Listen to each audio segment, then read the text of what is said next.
6.5 പതിറ്റാണ്ട് കാലത്തെ CPM ബന്ധം ഉപേക്ഷിച്ചാണ് സ്വതന്ത്രനായി ജി സുധാകരൻ തെരഞ്ഞെടുപ്പ് മത്സരത്തിനിറങ്ങുന്നത്. അമ്പലപ്പുഴയിൽ സ്വതന്ത്രനായി മത്സരിക്കുന്ന സുധാകരനെ പിന്തുണയ്ക്കാനാണ് കോൺഗ്രസ് തീരുമാനം. സുധാകരൻ സ്ഥാനാർത്ഥിത്വം പ്രഖ്യാപിച്ചപ്പോൾ തന്നെ പിന്തുണ നൽകണമെന്ന് കോൺഗ്രസിനുള്ളിൽ അഭിപ്രായം ഉയർന്നിരുന്നു. സുധാകരന്റെ ജനപ്രിയതയും അഴിമതിരഹിത പ്രതിച്ഛായയും തെരഞ്ഞെടുപ്പിൽ നേട്ടമാകുമെന്നാണ് കോൺഗ്രസിന്റെ വിലയിരുത്തൽ. കമ്മ്യൂണിസ്റ്റ് കോട്ടയായി വിലയിരുത്തപ്പെടുന്ന ആലപ്പുഴയിലെ ഉറച്ച CPM മണ്ഡലമാണ് അമ്പലപ്പുഴ. 1965 അമ്പലപ്പുഴ മണ്ഡലം നിലവിൽ വന്നത്. 67 മുതലുള്ള തെരഞ്ഞെടുപ്പ് ചരിത്രത്തിൽ 2 തവണ മാത്രമേ അമ്പലപ്പുഴ കോൺഗ്രസിനൊപ്പം നിന്നിട്ടുള്ളൂ. 9 തവണയും മണ്ഡലം ചുവന്നു തന്നെയാണ് നിലകൊണ്ടത്.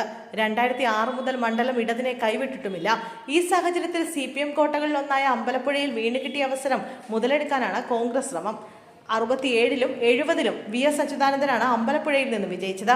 PK ചന്ദ്രാനന്ദൻ, സുശീല ഗോപാലൻ, CK സദാശിവൻ എന്നിവരും അമ്പലപ്പുഴയിൽ നിന്നും നിയമസഭയിലെത്തി. 87-ലും 2001-ലുമാണ് അമ്പലപ്പുഴ കോൺഗ്രസിന്റെ കൈപിടിച്ചത്. 2006 ജി സുധാകരൻ CPM സ്ഥാനാർത്ഥിയായി അമ്പലപ്പുഴയിൽ എത്തുന്നത്.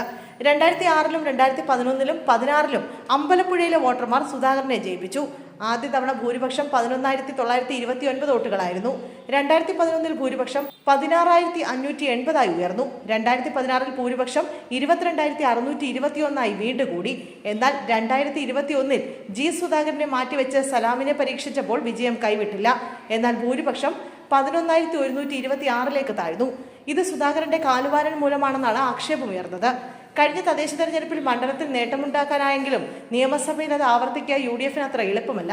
അതുകൊണ്ടാണ് സുധാകരന്റെ സ്വതന്ത്ര സ്ഥാനാർത്ഥിത്വം UDF വലിയ അവസരമായി കാണുന്നത്. ടേം വ്യവസ്ഥയിലും പ്രായപരിധിയിലും മാറ്റി നിർത്തപ്പെട്ടതും പാർട്ടിയിൽ നിന്നുണ്ടായ അവഗണനയും അപമാനവുമാണ് സുധാകരനെ CPM വിമതനാക്കി മാറ്റിയത്.